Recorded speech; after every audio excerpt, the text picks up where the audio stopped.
सहना भवतु सहनौ भुनक्तु सह वीर्यं करवावहै तेजस्विनावधीतमस्तु मा विद्विषावहै।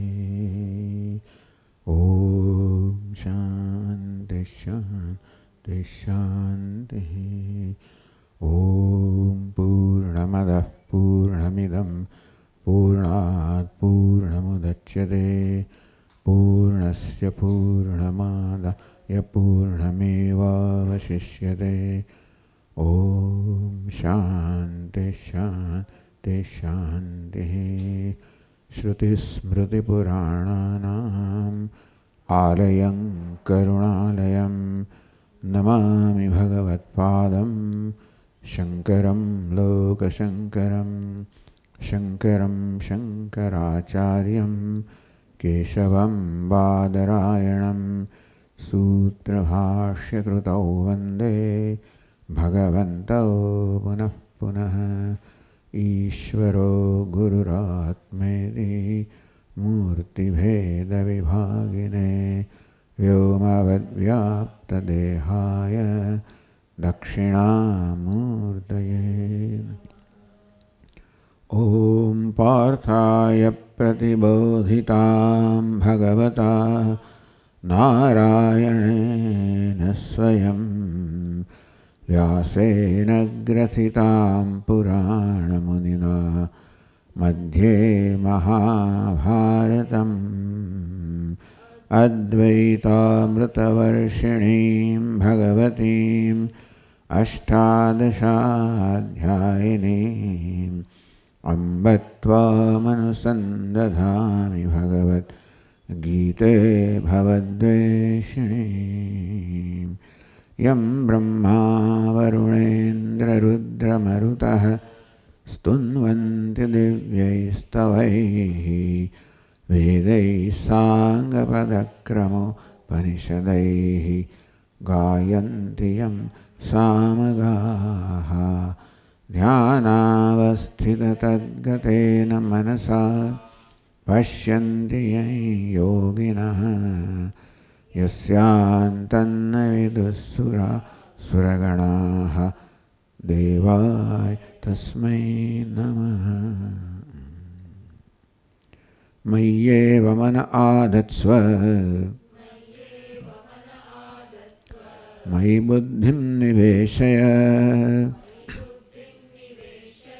निवसिष्यसि मय्येव अत ऊर्ध्वं न संशयः। अथ चित्तं समाधातुं न शक्नोषि मयि स्थिरम्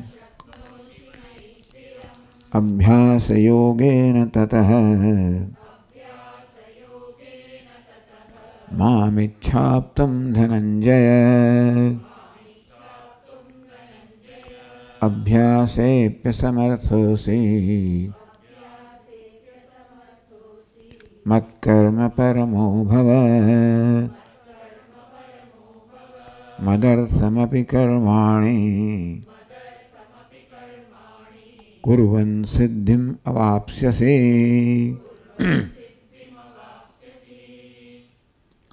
अभ्यासे भी असमर्थोऽसि। શું થયું? અજ્ઞાન થઈ ગયો? અથૈતદપ્યશક્તોऽसि कर्तुं मद्योगमाश्रितः सर्वकर्मफलत्यागं ततः कुरु यतात्मवान्।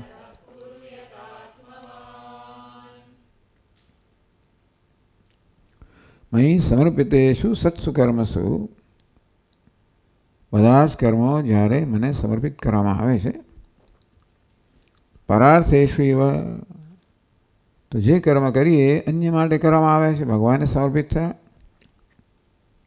ફલકામ અસંભવાત મારા મનમાં આ પ્રકારનો સંકલ્પ છે કે કર્મ અન્યને માટે કરી રહ્યો છું અહીં તો ઈશ્વરને માટે કરી રહ્યો છું ફળ કામ અસંભવાત, તો મને એ કર્મના ફળની કામનાનો સંભવ નથી, કારણ કે મારો સંકલ્પ છે કે આ કર્મ અન્ય માટે થઈ રહ્યો છે, અહીંયા ઈશ્વર માટે થઈ રહ્યો છે. યથા સર્વકર્મ પરિત્યાગ, એમ થતાં થતાં જ્યારે બધા જ કર્મના ફળનો પરિત્યાગ થશે, એટલે કે કર્મ ઈશ્વર માટે જ થઈ રહ્યા છે એ પ્રકારની બુદ્ધિ દ્રઢ થઈ જશે, ત્યારે પછી આ કર્મ મારા માટે થયા છે એ પ્રકારની કોઈ વૃત્તિ રહેશે જ નહીં, અને તેથી બધા કર્મના ફળનો પરિત્યાગ થઈ જશે. યથા આવું જેવું થશે તથૈવ મુક્તિ તે અભિપ્રાય ત્યાગાત શાંતિ અનંતરમ, અકર્મ ફળના ત્યાગથી શાંતિ અનંતરમ તાત્કાલિક મોક્ષ પ્રાપ્ત થાય છે. એ તેને કર્મફલેષુ સુતરામ કામમ પરિત્યજ્ય, આ દ્વારા ભગવાન કહેવા માગે છે કે બધા જ કર્મના ફળમાં ફળ પ્રત્યે સુતરામ કામમ પરિત્યજ્ય, કામનાનો સારી રીતે ત્યાગ કરીને, કર્મના ફળની કામનાનો સારી રીતે ત્યાગ કરીને,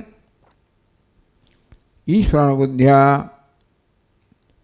ઈશ્વરને અર્પણ કરવાની ભાવનાથી, વિધિયુક્ત કર્માચરણ, કર્માચરણ વિધિયુક્તમ, અર્થાત જે કર્મ આચરણ થાય એ કર્મ તો વિધિ અર્થાત ધર્મ પ્રમાણે હોય. વિધિ એટલે શાસ્ત્રોમાં જે પ્રકારે વિધાન કરવામાં આવ્યું છે એના વિધિ, એને ધર્મ કહેવામાં આવે છે. આવી ધર્મની વ્યાખ્યા કરવામાં આવી. ચોદના લક્ષણાર્થ ધર્મ, તો શાસ્ત્રમાં જે ચોદનાર્થ આદેશ કરવામાં આવ્યો છે એ જ ધર્મ છે, એનું પ્રયોજન છે એ ધર્મ છે. શાસ્ત્રમાં આપણે શ્રુતિ સ્મૃતિ ઉમેરી દઈએ, સમાવી લઈએ તો કહે છે કે વિધિયુક્ત કર્માચરણ, આપણે નક્કી ન કરી શકતા હોઈએ કે કર્મનું કેમ આચરણ કરવું, કયા કર્મ આચરણ કરવું, તેના માટે શાસ્ત્ર પછી પ્રમાણભૂત બની જાય. તો એ પ્રકારે પણ મનમાં એવા કોઈ પ્રકારની વૃત્તિઓ હોય જ્યાં વિધિનું કોઈ અતિક્રમણ કરવાની કોઈ પ્રકારની વૃત્તિ હોય તો એનો પણ સંયમ કરવો પડે. અતિમૂળસ્યાપી મુક્તે સુખ સાધનમ, અતિમૂળ માટે પણ આ મુક્તિનું સરળ સાધન છે. ઇતિ સૂચિતમ, આવું ભગવાન વડે સૂચન કરવામાં આવ્યું. હવે 12મા શ્લોકથી ભગવાન આગળ કહે છે ટીકાકાર 613 પાન પર, એવમ યથાત્મત્વપૂર્વકમ ત્વમ સર્વકર્મફલાગમ કુરુ ઇતિ, એવમ યથાત્મત્વપૂર્વકમ કુરુ યથાત્મવાન, ત્યાં આત્માનો અર્થ બંધ કરવામાં આવ્યો, તો ચિત્ત કરવામાં આવ્યો, તારા ચિત્તનું સારી રીતે નિયમિત કરીને, સંયમિત કરીને, નિયંત્રણ કરીને, ચિત્તને કામ સંકલ્પથી મુક્ત રાખીને તો જ ચિત્તનું નિયંત્રણ થાય, નહીંતર તો કામ સંકલ્પના નિયંત્રણમાં હોય, આપણા નિયંત્રણમાં ના હોય. એ પ્રકારે ચિત્તને નિયંત્રણમાં રાખીને સર્વકર્મના ફળનો ત્યાગ કર. ઇતિ ઉપદેશ્ય, આ પ્રકારનો ઉપદેશ 11મા શ્લોકમાં કરવામાં આવ્યો. અત્રેવ મુમુક્ષો અપંડિતસ્ય પ્રવૃત્તિ સિદ્ધે, ભગવાન ઈચ્છે કે જે મુમુક્ષુ છે પછી પંડિત નથી, એટલે હજી એટલો પરિપક્વ નથી, તો એવા માટે, મૂઢ માટે કે પછી અવિવેકી માટે કે પંડિત અપંડિત માટે મોક્ષ છે. અત્રૈવ પ્રવૃત્તિ સિદ્ધે, ભગવાન અત્ર એટલે કે આ સર્વ કર્મના ફળના પરિત્યાગમાં પ્રવૃત્તિ સિદ્ધ કરવા માટે, રુચિ ઉત્પાદયિતુમ, તો મુમુક્ષુ છે એની ભાષામાં અપંડિત છે એવા મુમુક્ષુમાં રુચિ ઉત્પન્ન કરવા માટે,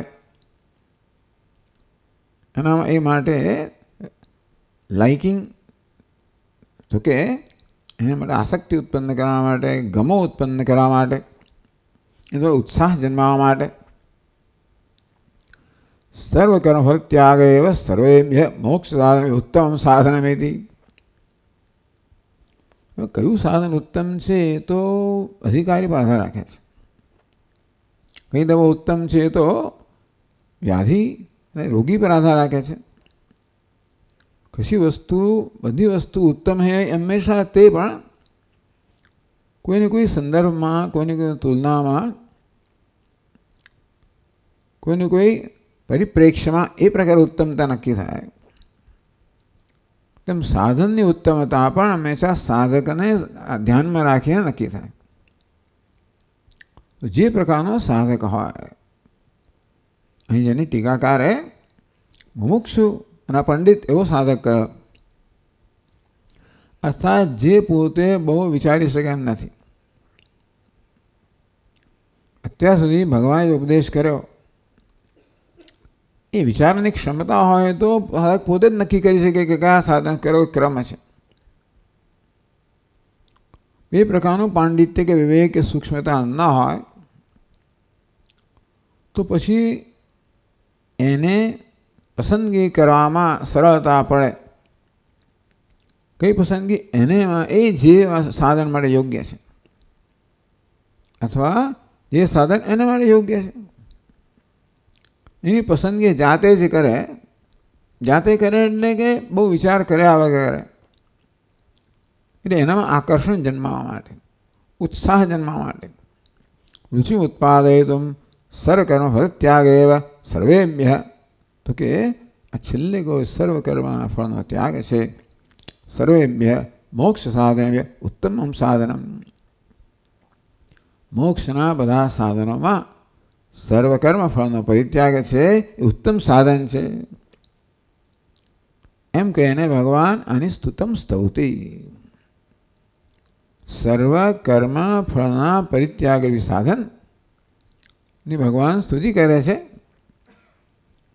એ ઉત્તમ સાધન છે એ રીતે સ્તુતિ કરે છે. કેમ? કારણ કે આ રીતે ભગવાનના વચન માત્રથી જે નિર્ણય કરવાનો છે, અત્યાર સુધી ઉપદેશને અનુસરીને પોતાની જાતે નિર્ણય નથી કરવાનો. ભગવાન આ પ્રકારે પ્રશંસા કરે છે માટે શ્રેષ્ઠ સાધન છે, માટે પોતે અનુસરણ કરે એ જ નિર્ણય કરવાનો છે. એને ધ્યાનમાં રાખીને ભગવાન આ સર્વકર્મ ફળનો પરિત્યાગ સાધનની સ્તુતિ કરે છે. તો કહે છે 12મા શ્લોકમાં, શ્રેયો હિ જ્ઞાનમ અભ્યાસાત જ્ઞાનાધ્યાનમ વિશિષ્યતે ધ્યાનાત કર્મફલ ત્યાગઃ ત્યાગાત શાંતિરનંતરમ.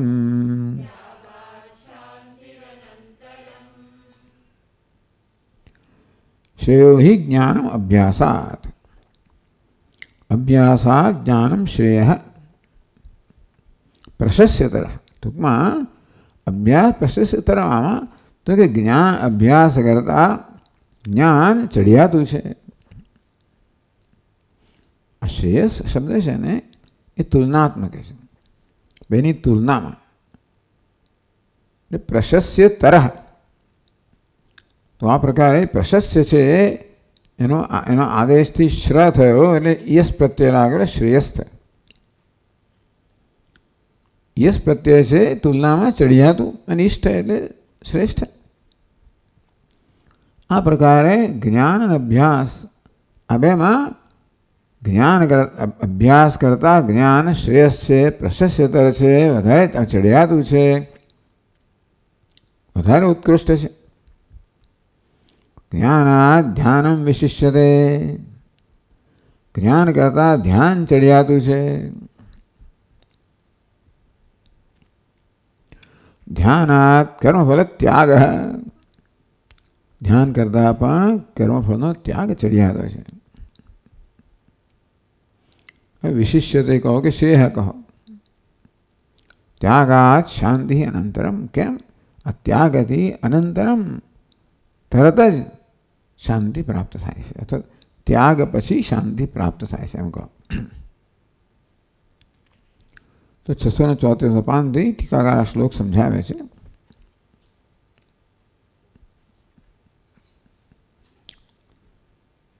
શ્રેયો હિ જ્ઞાનમ અભ્યાસાત, અભ્યાસ કરતા જ્ઞાન ચડિયાતું છે.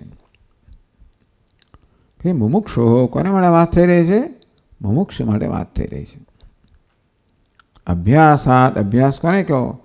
એટલે આ શ્લોકનો બધા શબ્દોનો અર્થ નિર્વિશેષ પરમાત્માના સંદર્ભમાં જ કરવામાં આવ્યો છે. જ્ઞાન એટલે નિર્વિશેષ પરમાત્માનું આત્મદયા જ્ઞાન.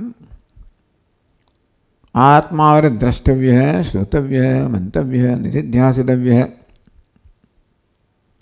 હે મૈત્રી, આત્માના દર્શન કરવા જોઈએ, અપરોક્ષ જ્ઞાન પ્રાપ્ત કરવું જોઈએ.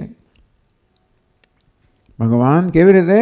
શ્રોતવ્ય, શ્રવણ કરવું જોઈએ, પછી મનન કરવું જોઈએ, પછી નિધિધ્યાસન, ધ્યાન કરવું જોઈએ. આ પ્રકારનો ક્રમ ત્યાં બતાવવામાં આવ્યો. એટલે મુમુક્ષુ માટે આ ક્રમ છે કે જિજ્ઞાસુ માટે આ ક્રમ છે. એટલે અભ્યાસાદ જ્ઞાનમ શ્રેય. તો એ જે વાક્ય છે બૃહદારણ્યક ઉપનિષદનું, એ વાક્યના સંદર્ભમાં અભ્યાસાદ સર્વસન્યાસપૂર્વકાદ યમ નિયમાદિ શ્રમ સાધ્યાદ શ્રવણાદ શ્રવણાદિ અભ્યાસાદ જ્ઞાનમ શ્રવણ સંભાવિત શ્રુતિયુક્તિજન્યમ બ્રહ્માત્મૈકત્વ વેદન લક્ષણમ શ્રેયો હિ મોક્ષસ્ય શ્રેષ્ઠતરમ સાધનમ ખલુ ઇતિ. અહીંયા આગળ શ્રવણાદિ અભ્યાસાત. તો શ્રવણ કહો, મનન કહો, નિધિધ્યાસન બધું આવી ગયું, શ્રવણાદિમાં આવી ગયું. સર્વસન્યાસ પૂર્વકાત. આ ઉપદેશ મૈત્રેયને અપાયો હતો. મૈત્રીએ બધા કર્મનો ત્યાગ કર્યો હતો. મૈત્રીએ બધી સંપત્તિનો, ધનનો ત્યાગ કર્યો હતો, વિત્તનો ત્યાગ કર્યો હતો. જે કર્મનું સાધન છે, આ વિત્તના ત્યાગ દ્વારા કર્મનો ત્યાગનું સૂચન થયું. તો સર્વ સંન્યાસ પૂર્વકાત, બધી જ વસ્તુઓના ત્યાગ પૂર્વકાત. પહેલાં બધી વસ્તુનો ત્યાગ થયેલો છે. એટલા જ માટે કે પછી એ વસ્તુઓ આપણા મનને રોકે નહીં. જે કરવાનું છે શ્રવણ, મનન વગેરે, અને મનને એ માટે યોગ્ય વાતાવરણ આપવા માટે, માનસિક સ્થિતિ પ્રાપ્ત આપવા માટે બધા કર્મો, બધા કર્તવ્યનો, બધી ફરજોનો ત્યાગ કરવામાં આવ્યો. યમ નિયમાદિ શ્રમ સાધ્યાદ. સર્વ કર્મ સંન્યાસ શું છે? યમ નિયમાદિ શ્રમ સાધ્યાદ. અભ્યાસમાં યમ, નિયમ વગેરે શ્રમ આવી જાય. તો શમ, દમ, ઉપરમ, તિતિક્ષા, આ બધો શ્રમ આવી જાય. તો શ્રમ સાધ્યાત શ્રવણાદિ અભ્યાસાદ. આ શ્રવણ મનનનો અભ્યાસ છે એ સર્વકર્મ સંન્યાસની અપેક્ષા રાખતો હોય, પણ સાથે સાથે મનમાં સમાધિ ષટક સંપત્તિની અપેક્ષા રાખે છે. શ્રમ સાધ્યાત, આ બધી બહુ શ્રમપૂર્વક સિદ્ધ કરવાની વસ્તુઓ છે. તો અને શ્રવણમાં પૌનઃ પુણ્યેન શ્રવણમ કુર્યાત. વારંવાર શ્રવણ કરો. અહીં અભ્યાસ એટલે શ્રવણનો અભ્યાસ, પુનઃ પુનઃ શ્રવણ સાથે મનન. તો આ પ્રકારે અભ્યાસાદ જ્ઞાનમ શ્રેય. આ શ્રવણ મનન રૂપી અભ્યાસ વારંવાર દોહરાવવું શ્રવણને, મનનને, એનાથી જ્ઞાનમ શ્રેય. શ્રવણ મનન સંભાવિત શ્રુતિયુક્તજન્યમ. શ્રવણ એટલે શ્રુતિ, મનન એટલે યુક્તિ. શ્રુતિયુક્તિજન્યમ, પહેલાં આગમ પ્રકરણ આવે, પછી બધા તર્કના પ્રકરણો આવે. તો તેવી રીતે શ્રવણ એટલે આગમની પ્રધાનતા એમાં છે, શાસ્ત્રના ઉપદેશની પ્રધાનતા છે, શાસ્ત્રી પ્રમાણની પ્રધાનતા છે શ્રવણ. મનન એટલે યુક્તિપૂર્વક શાસ્ત્ર જે કહે છે એનું શું કારણ છે, તાત્પર્ય શું છે, તાત્પર્ય પણ કેમ આમ કહે છે, એટલે યુક્તિની આવશ્યકતા પડે. તાત્પર્ય નિશ્ચય કરવા માટે એ તો શ્રવણમાં જ આવે. જોડે જોડે સંશયો દૂર કરવા માટે પણ યુક્તિની પ્રધાનતા હોય, યુક્તિની આવશ્યકતા હોય. શ્રવણ મનન સંભાવિત, આમ શ્રવણ મનનમાંથી સંભાવિત જન્મેલું શ્રુતિયુક્તિજન્યમ. શ્રવણમાં મુખ્યત્વે શ્રુતિ અને મનનમાં યુક્તિ, અથવા શ્રુતિની સાથે યુક્તિ પણ આવે જ. શ્રુતિને સમજવા માટે, તાત્પર્ય નિશ્ચય કરવા માટે પણ યુક્તિ જોઈએ. ટૂંકમાં શ્રુતિ જે વાક્ય કહે છે એ વાક્યનો શું અર્થ થાય, તાત્પર્ય શું છે એ સમજવા માટે યુક્તિ જોઈએ. બ્રહ્માત્મૈકત્વ વેદ લક્ષણમ જ્ઞાનમ. તો કયું જ્ઞાન જન્મે? બ્રહ્માત્મૈકત્વ વેદ લક્ષણમ. બ્રહ્મને આત્માની એકતા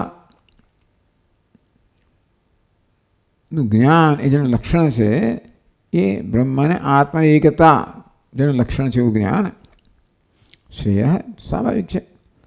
એટલે આત્મા દ્રષ્ટવ્ય, શ્રોતવ્ય, મંતવ્ય. આ શ્રવણ મનનના પરિણામે દર્શન કહો, જ્ઞાન કહો, એ જન્મે એટલે શ્રવણ મનન સાધન છે, જ્ઞાન સાધ્ય છે. તો સાધ્ય ચડિયાતું છે. મોક્ષસ્ય શ્રેષ્ઠતરમ સાધનમ ખલું. હિ એટલે ખલું. જરૂર આ જ્ઞાન છે મોક્ષનું વધારે ચડિયાતું સાધન. શ્રેષ્ઠ શ્રેષ્ઠતરમ. પેલો અભ્યાસ પણ શ્રેષ્ઠ છે. સાથે શ્રવણ કરવું, મનન કરવું ઉત્તમ છે. પણ પરિણામે જે જ્ઞાન જન્મે એ સ્વાભાવિક છે કે એ સાધ્ય છે, ફળ છે, મળે એથી પણ ઉત્તમ છે. એટલે શ્રેષ્ઠતરમ કરો, વધારે ઉત્તમ સાધન છે.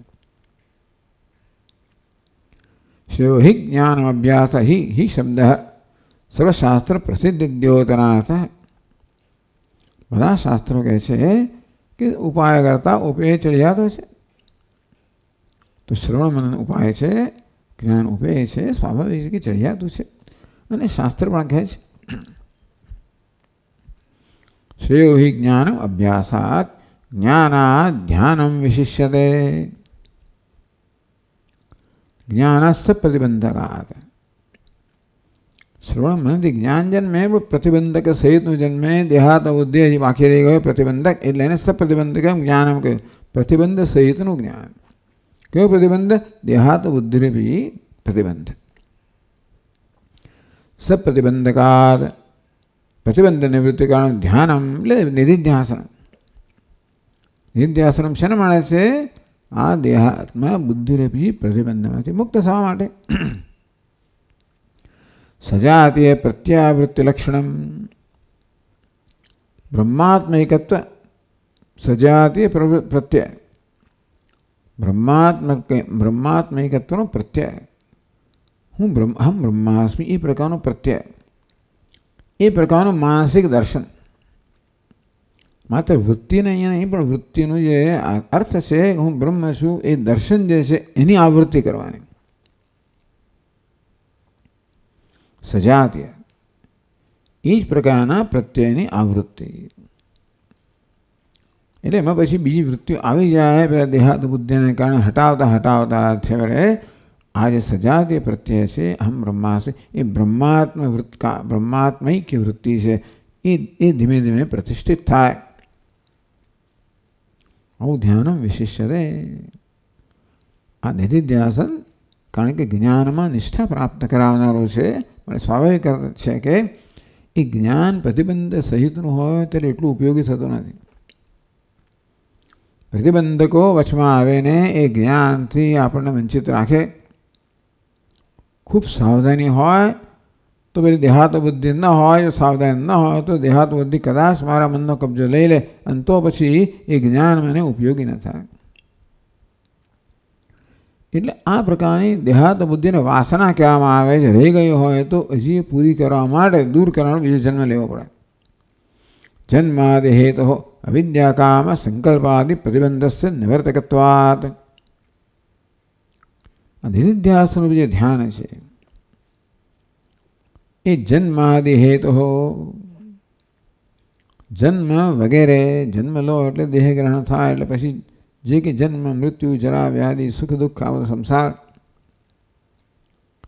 હેતુ એનું કારણ કયું છે? અવિદ્યા કામ સંકલ્પાદિ. આમ તો જ્ઞાન એટલે વિદ્યાનો નાશ થયો, છતાં અવિદ્યાનો પેલો લેશ રહી ગયો છે, દેહાત બુદ્ધિ વાસના રૂપી. એ વસ્તુ કામના જન્માવે, એ વસ્તુ સંકલ્પ જન્માવે. પ્રતિબંધસ્ય નિવર્તકત્વાદ. નિધિધ્યાસન છે બધા પ્રકારનો પ્રતિબંધ દૂર ન કર્યું હોય તો જ્ઞાન થયું, તો પણ જો જ્ઞાન નિષ્ઠા ન પ્રાપ્ત થઈ હોય તો આ દેહાત બુદ્ધિરૂપી વાસના દૂર કરવા માટે વળી પાછો જન્મ લેવો પડે. અર્થાત જ્યાં સુધી જ્ઞાનમાં નિષ્ઠા ન પ્રાપ્ત થાય ત્યાં સુધી એ જ્ઞાન પરિપક્વ થયું ન કહેવાય. જન્માદેહેતો અવિદ્યા કામ સંકલ્પાદિ પ્રતિબંધસ્ય નિવર્તકત્વાત. અહમ બ્રહ્માસ્મિ એ પ્રકારની વૃત્તિનું જે આવર્તન છે એ દેહાત બુદ્ધિ અવિદ્યામાંથી જન્મી છે એનું નિવારણ કરનારું છે.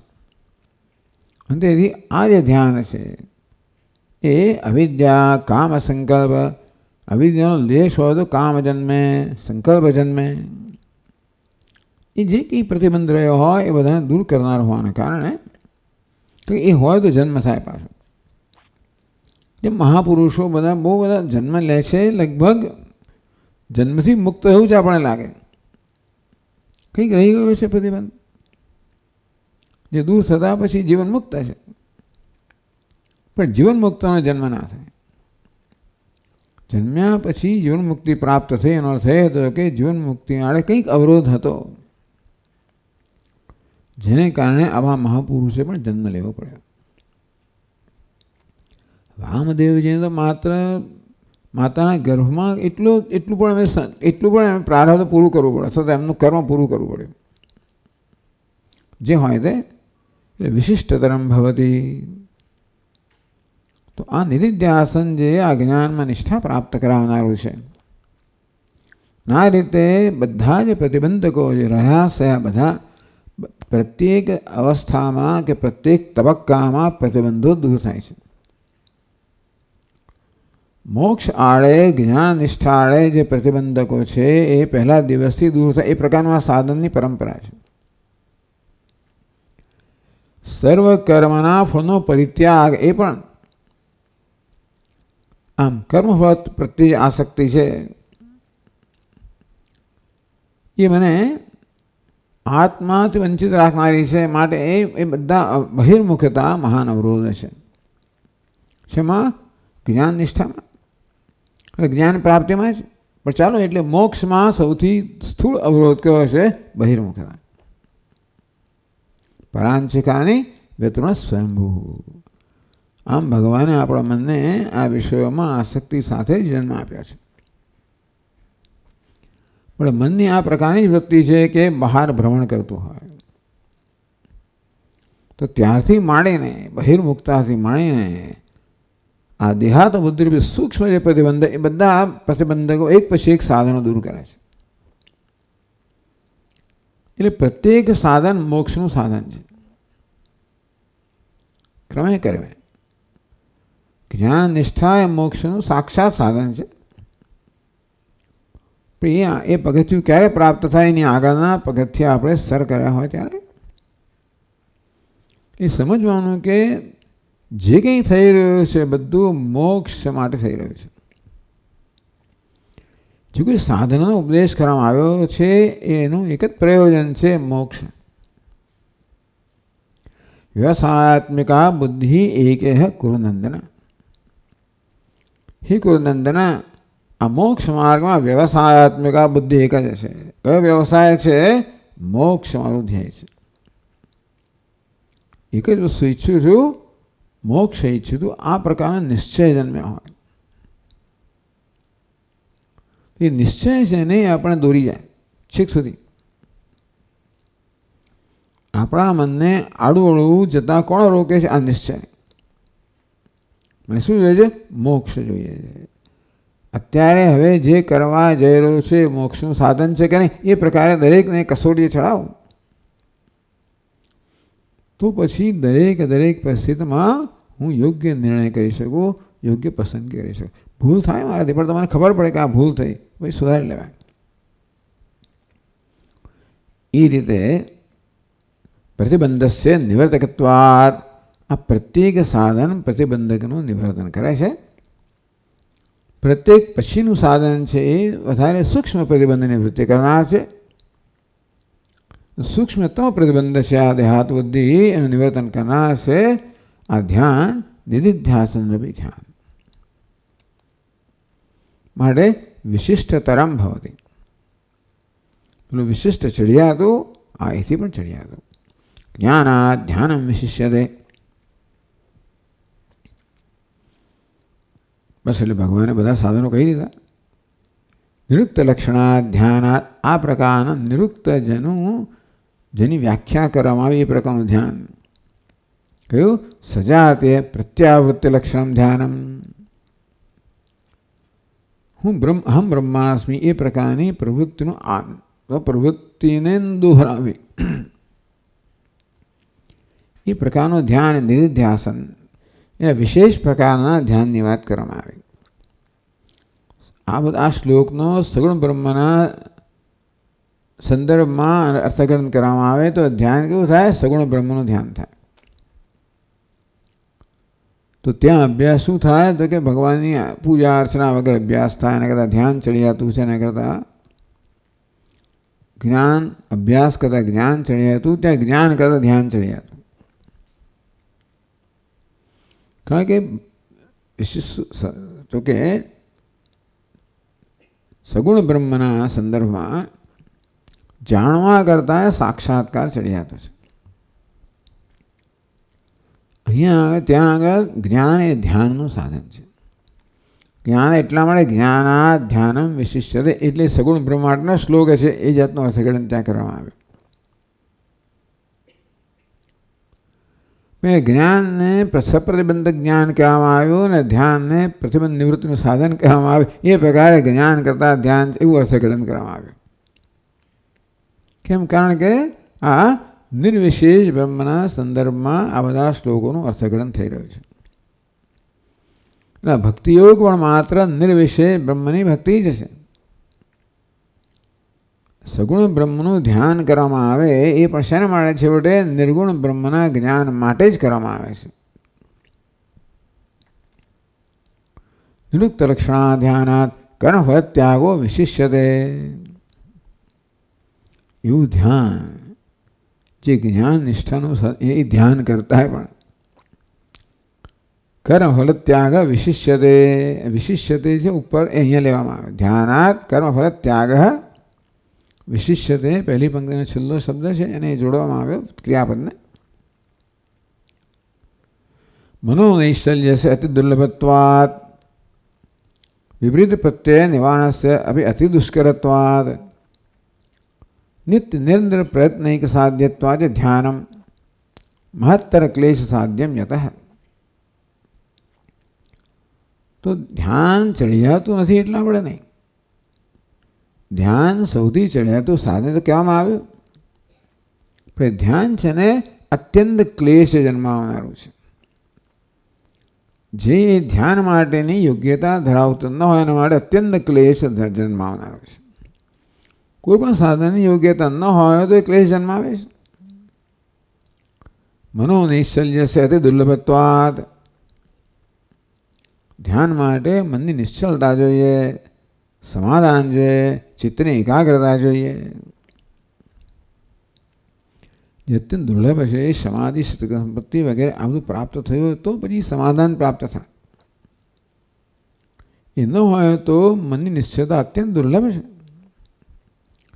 વિપરીત પ્રત્યય નિવારણસ્ય અતિ દુષ્કરત્વાત. એથી પણ સૂક્ષ્મ તો વિપરીત પ્રત્યય દેહાત બુદ્ધિ એ પ્રત્યય છે એને નિવારણ તો એથી પણ વધારે દુષ્કર છે. ચિત્તની એકાગ્રતા તો મુશ્કેલ છે પણ એના કરતાં પણ આ દેહાત બુદ્ધિરૂપી વિપરીત પ્રત્યય છે એને દૂર કરવો એથી પણ વધારે મુશ્કેલ છે. નિત્ય નિરંતર પ્રયત્નૈક સાધ્યત્વાચ. અને એ પણ નિત્ય નિરંતર માત્ર પ્રયત્નથી સાધ્ય છે. નિત્ય નિરંતર પ્રયત્ન માત્રથી સાધ્ય છે. કારણ કે આ બધા પ્રતિબંધકો છે, પ્રતિબંધકો એવા તો જળ ઘાલી ગયેલા છે કે એમને નિત્ય નિરંતર પ્રયત્ન ના થાય તો એ જવાના નથી. ધ્યાનમ મહત્તર ક્લેશ સાધ્યમ યત. ધ્યાન છે મહત્તર, વધારે મહાન, વધારે મુશ્કેલ તો સાધનથી સાધ્ય છે. માટે તત એટલે કે પેલો લાડવો ખાવો બહુ મુશ્કેલ છે તો લાડવો, પણ એને ખાવો મુશ્કેલ છે એટલા માટે. તત એટલે તેથી આપણાથી જે થઈ શકે એ આપણા માટે શ્રેષ્ઠ છે. યથાશક્તિ કૃતાનામ કર્મણામ ફલ પરિત્યાગસ્તુ. એના કરતાં પોતાની શક્તિ પ્રમાણે જે કર્મ કરીએ અને ફળનો ત્યાગ કરવો. નિરુક્ત શ્રમ રહિતત્વેના, એમાં આ કોઈ શ્રમ નથી. ચિત્તની એકાગ્રતાનો શ્રમ નથી કે પછી દેહાત બુદ્ધિ દૂર કરવાનો શ્રમ નથી. નિત્ય નિરંતર એ પ્રકારે માનસિક સ્તરના પ્રયત્નના શ્રમની આવશ્યકતા નથી. એ શ્રમ કેમ છે? કારણ કે મન તૈયાર નથી માટે. નિરુક્ત શ્રમ રહિતત્વેના મોક્ષ અંતરંગ સાધનત્વેના, એ કેમ કોઈ ખબર ના પડે છતાં અકર્મ પરિત્યાગ છે એ આ બધા શ્રમ રહિત હોવાને કારણે આ સાધક માટે મોક્ષ માટેનું અંતરંગ સાધન છે. અત્યારે ઉપલબ્ધ એક સાધન છે. બીજા બધા આગળના સાધનોની યોગ્યતા પ્રાપ્ત ન કરી હોવાને કારણે આ સર્વ કરવાના ફળનો પરિત્યાગ રૂપી સાધન એના માટે અત્યારે એની યોગ્યતા એટલી ધરાવે છે. ધ્યાનાદ વિશિષ્ટતરો ભવતી. સર્વ કર્મના ફળનો ત્યાગ છે એ આ સાધક માટે ધ્યાન કરતાં પણ ચડિયાતો છે. આ સાધક માટે હંમેશા અધિકારીને ધ્યાનમાં રાખીને ઉપદેશ કરવામાં આવે છે. ભગવદ્ ગીતામાં સર્વત્ર કઈ વસ્તુ ચડિયાતી છે એનો નિર્ણય કોને આ ઉદ્દેશ્યને કહેવામાં આવે એ પરથી થતો હોય છે. હંમેશા એવું છે. કયું વધારે ચડિયાતું સારું છે તારા માટે, તારાથી નક્કી થાય ને. કઈ દવા ચડિયાતી વ્યાધિ પરથી નક્કી થાય, કયો ખોરાક ચડિયાતો, આ બધી વસ્તુ વ્યક્તિ પરથી નક્કી થાય ને, સાધક પરથી નક્કી થાય, અધિકારી પરથી નક્કી થાય. કોઈ શ્રેષ્ઠ ખોરાક નથી, કોઈ શ્રેષ્ઠ દવા નથી, કોઈ શ્રેષ્ઠ કસરત નથી. એ હંમેશા કયો સાધક છે, કયો અધિકારી છે બધું નક્કી થાય. એટલે આ પ્રકારના અધિકારી માટે જે આ પ્રકારના શ્રમની યોગ્યતા ધરાવતો નથી, હવે સૂક્ષ્મ સ્તરના શ્રમની યોગ્યતા ન ધરાવતો હોય સાધક માટે આ સ્થૂળ સ્તરની જે સાધના છે જેમાં કર્મના ફળનો પરિત્યાગ કરવાનો છે, જે એના માટે સંભવિત છે, શક્ય છે, એ ધ્યાનાત વિશિષ્ટતરો એને માટે આ સર્વ કર્મના ફળનો પરિત્યાગ આ સાધક માટે ધ્યાન કરતાં વધારે ચડિયાતો છે.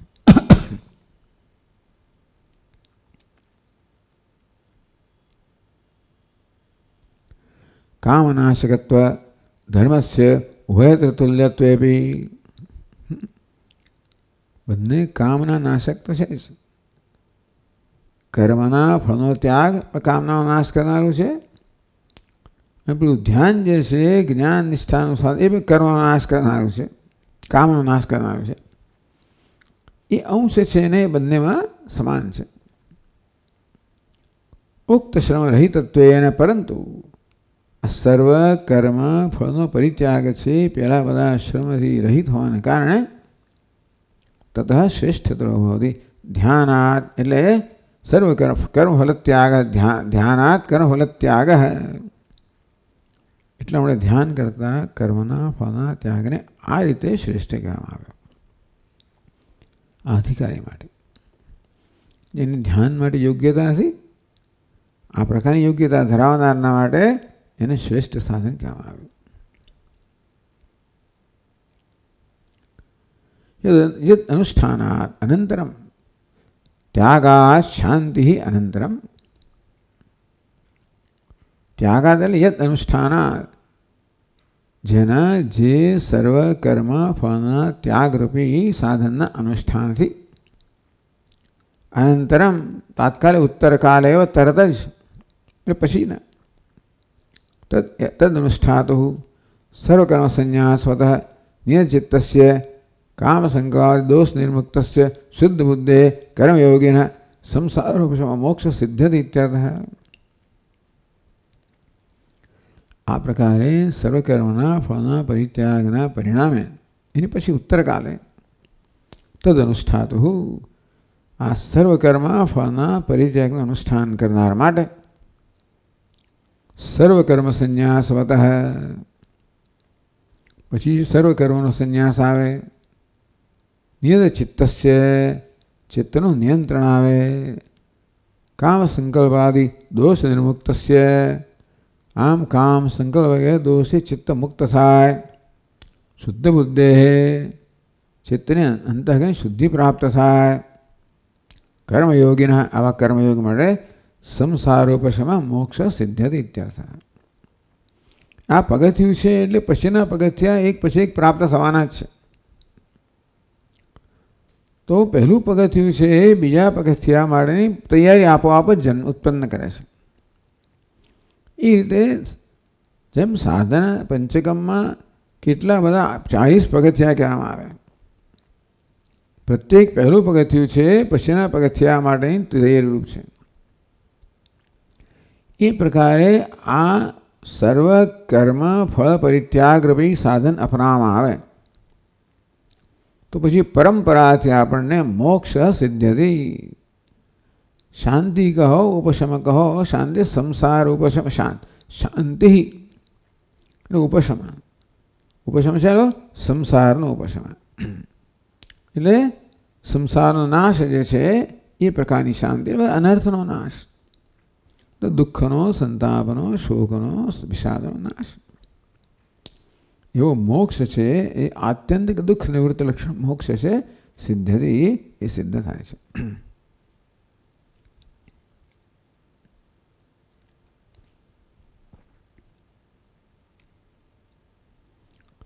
હવે પ્રશ્ન થયો ત્યાગાત શાંતિ અનંતરમ. ત્યાગાત કર્મ ત્યાગાત શાંતિ મોક્ષ. શાંતિનો તો મોક્ષ કરવામાં આવે. સંસાર ઉપશમ એવો કરવામાં આવે. મોક્ષ એવો કરવામાં આવે તો વાક્ય શું કે ત્યાગાત શાંતિ અનંતરમ. ત્યાગાત સર્વ કર્મ ફલ ત્યાગાત શાંતિ મોક્ષ. કાર્યકારણનો સંબંધ કયો કે સર્વ કર્મના ફળનો ત્યાગ એ મોક્ષનું સાધન છે એવું સીધું જ આ વાક્યમાં કહેવામાં આવ્યું. તરત પ્રશ્ન નનો કર્મફલ ત્યાગાદેવ મોક્ષ સિદ્ધે. જો કર્મફળના ત્યાગથી જ મોક્ષ સિદ્ધ થતો તો તરત શોકમાત્મવિદ. ઉપનિષદમાં કહેવામાં આવ્યું કે આત્માના જ્ઞાનથી શોકને તરી જવાય. તો આત્મજ્ઞાનથી મોક્ષ પ્રાપ્ત થાય એવું ત્યાં કહેવામાં આવ્યું. તમે વિદ્વાન અમૃત હે ભવતી તમ આત્માન વિદ્વાન એવ. એ આત્માનું જ્ઞાન પ્રાપ્ત કરનાર વિદ્વાન છે જ્ઞાની છે એ અમૃત એટલે કે અહીં અમર બની જાય છે મુક્ત થઈ જાય છે. નાન્ય પંથા વિદ્યતે અયનાય. અયન માટે ધ્યેય માટે જ્ઞાન સિવાય બીજો કોઈ પંથા એટલે માર્ગ નથી. ઇત્યાદિ બહુ શ્રુતિ વિરોધ. આ બધી શ્રુતિ શું કહે છે કે ભાઈ જ્ઞાન જ છે એ મોક્ષનું દુઃખ નિવૃત્તિનું સંસાર નિવૃત્તિનું ઉપશમનું આ રીતે મોક્ષનું સાધન છે. એ આ બધા વાક્યો સ્પષ્ટ કહે છે. આ બધા વાક્યો જ્ઞાનને મોક્ષનું સાધન બતાવે છે.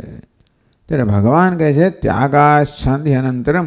આ ત્યાગ પછી આ શાંતિ પ્રાપ્ત થાય, સંસાર ઉપશમ પ્રાપ્ત થાય, મોક્ષ પ્રાપ્ત થાય.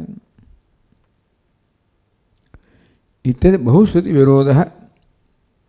બહુ બધી શ્રુતિઓમાં આ પ્રકારે કહેવામાં આવ્યું ભગવાનનું વાક્ય છે શ્રુતિનો વિરોધ કરનારું છે. જ્ઞાનાદ મુક્તિ જ્ઞાનાદ એવું તો કૈવલ્યમ આવું જાણીતી વસ્તુ છે. कैवल्यम मुक्ति ज्ञानથી प्राप्त था इति सर्वशास्त्र शास्त्रज्ञ समय विरोधश्च। શાસ્ત્રજ્ઞ સમય શાસ્ત્રના જ્ઞાતાઓનો સિદ્ધાંત છે. એવું છે ને કે શ્રુતિમાં જે બધા વાક્યો કહેવામાં આવ્યા હોય એ બધી શાસ્ત્રના જ્ઞાતાઓએ જે નિષ્કર્ષ કાઢ્યો હોય. શું નિષ્કર્ષ કાઢ્યો? જ્ઞાનાદ મુક્તિ. આ બધા વાક્યો તો જાણે શ્રુતિમાં કહેવામાં આવ્યા,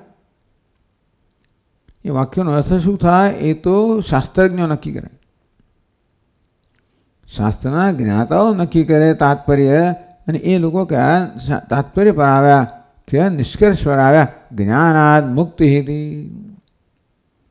આમ આ પ્રકારે શ્રુતિના વાક્યોના અર્થગ્રહણ દ્વારા મહાપુરુષો આ પ્રકારના નિર્ણય પર આવેલા છે કે જ્ઞાનથી જ મુક્તિ પ્રાપ્ત થાય. જેથી સર્વશાસ્ત્રજ્ઞ, બધા શાસ્ત્રજ્ઞો આમ કહે છે. સમય એટલે સિદ્ધાંત. બધા શાસ્ત્રજ્ઞોનો, બધા શાસ્ત્રના જાણકારો, વિદ્વાનો આ પ્રકારનો સિદ્ધાંત છે. એટલે ભગવાન જે કહી રહ્યા છે શ્રુતિના વાક્યોનો તો વિરોધમાં છે જ, તદુપરાંત આ શાસ્ત્રજ્ઞ મહાપુરુષો છે એમણે જે નિષ્કર્ષ કાઢ્યો છે કે જ્ઞાનથી મુક્તિ પ્રાપ્ત થાય, એનો પણ આ વિરોધ થાય છે. એટલે એવું છે ને કે એ કે કોણે કહ્યું શ્રુતિના આ વાક્યનો અર્થ તમે શા પછી કહો છો?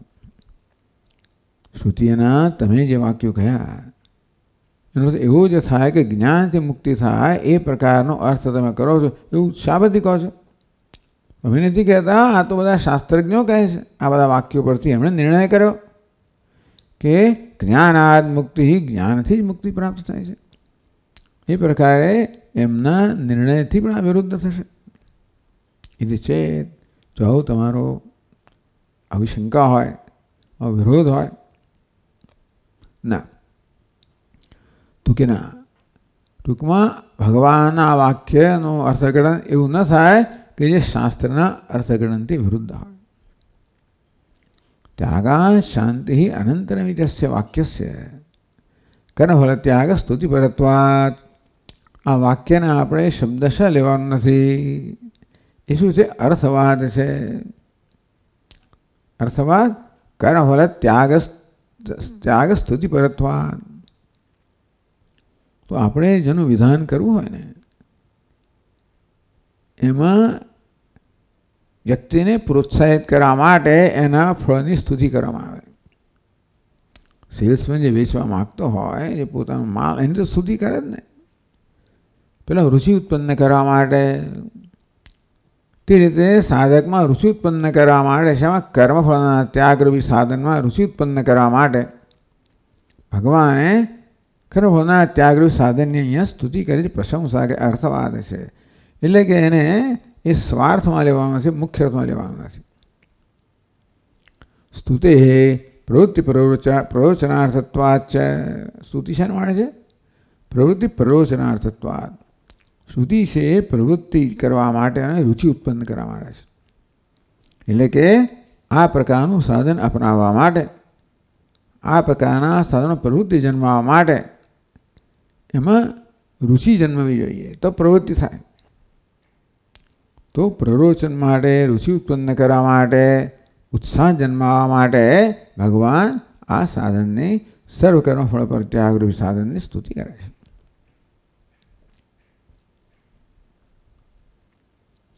અથ ચિત્તમ સમાધાતમિતિ આરભ્ય મુમુક્ષો અતિમંદ પ્રજ્ઞસ્ય અભ્યાસેપી. એટલે અથ ચિત્તમ સમાધાતુમ ન શક્નોષિ મયિ સ્થિરમ અભ્યાસ યોગેન તથા મામિચ્છાપ્તુમ ધનંજય ઇત્યાસ્ય આરભ્ય મુમુક્ષુ અતિમંદ પ્રજ્ઞસ્ય.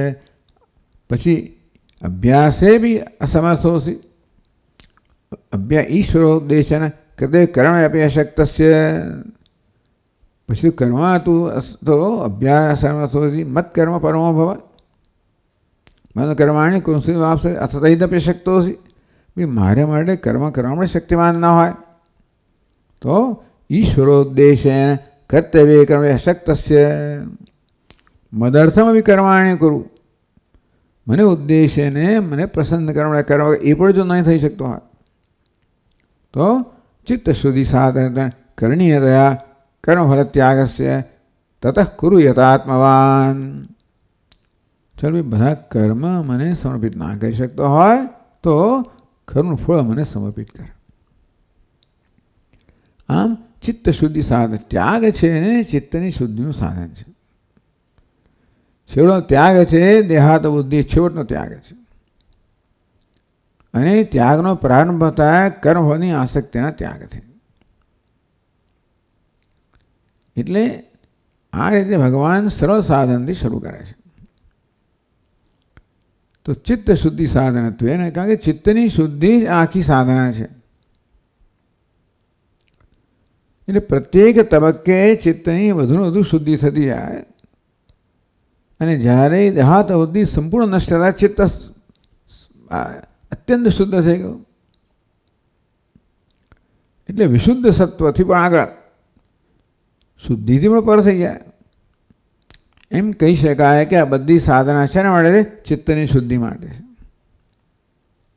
જેમ જેમ ચિત્ત શુદ્ધ થતું જાય તેમ તેમ ત્યાં આત્માનું અભિવ્યક્તિ સ્પષ્ટ થતી જાય. આત્મા નિત્ય પ્રાપ્ત છે. જ્ઞાન સ્વરૂપ આનંદ સ્વરૂપ આત્મા નિત્ય પ્રાપ્ત નિત્ય પ્રગટ થઈ જ રહ્યો છે.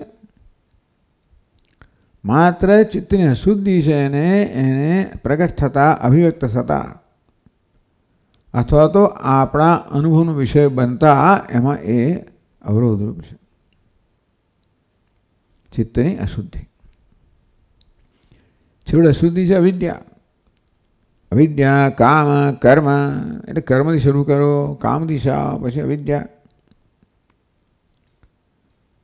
તો પહેલાં આ પ્રકારે એટલે ચિત્ત પ્રત્યેક સ્તરે ચિત્તની શુદ્ધિ જ છે.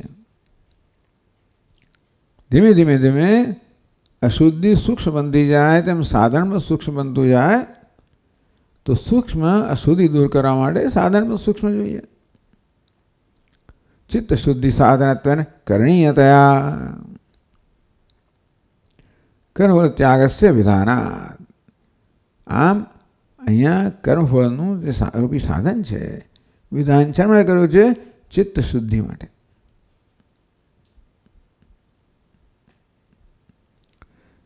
એટલા માટે જો એ ન હોય તો આગળના સાધનો તમે એનું અપનાવી ના શકો, અનુષ્ઠાન ન કરી શકો. તો પહેલું પગથિયું સર ના કરો તો બીજું પગથિયે ચડી ના શકાય. અમારે તમે ક્યાં ઊભા છો એના પર આધાર રાખે છે. આશ્રમમાં હોય તો આપણે રિક્ષા શ્રેષ્ઠ સાધન છે. સ્ટેશન પર હોય તો ટ્રેન સાધન છે. દિલ્હી હોય તો પ્લેન સાધન છે. સાહેબ માનો આ પ્રકારે કયું સાધન શ્રેષ્ઠ છે આપણે ક્યાં છીએ એના પર આધાર રાખે છે. તો એ રીતે આ સાધક જ્યાં છે તેના માટે સર્વ કર્મ ફલિત પરિત્યાગરૂપી સાધન એના માટે શ્રેષ્ઠ છે. અસ્યૈવ મુખ્યત્વે પ્રાથમ્યેનૈવ નિર્દેશ પ્રસંગાદ.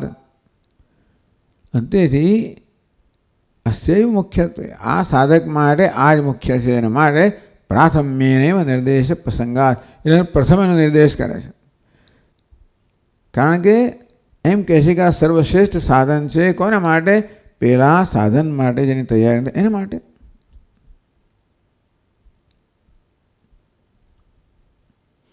આ પ્રકારે ટીકાકાર સમજાવે છે કે આ સર્વકર્મફળ ત્યાગ ભગવાન જે કહે છે એ અર્થવાદ છે, સ્તુતિ છે. અને એનું કેમ સ્તુતિ કરે છે? તો કે આ કારણ છે સ્તુતિ કરે છે કારણ કે એ અંતઃકરણ શુદ્ધિનું સાધન છે અને એ રીતે બીજા બધા સાધનો તરફ દોરનારું છે. આપણે આગળ લઈશું. ઓમ પૂર્ણમદ પૂર્ણમિદમ પૂર્ણાત પૂર્ણમુદચ્યતે પૂર્ણસ્ય પૂર્ણમાદાય પૂર્ણમેવાવશિષ્યતે. ઓમ શાંતિ શાંતિ શાંતિ. શંકરં શંકરાચાર્યં કેશવં બાદરાયણં સૂત્રભાષ્યકૃતૌ વંદે ભગવन्तौ પુનઃ પુનઃ. ઈશ્વરો ગુરુરાત્મેતિ મૂર્તિભેદવિભાગિને व्योमवद्व्याप्तदेहाय दक्षिणामूर्तये नमः। ॐ शान्ति शान्ति शान्तिः। हरिः ॐ। श्री गुरु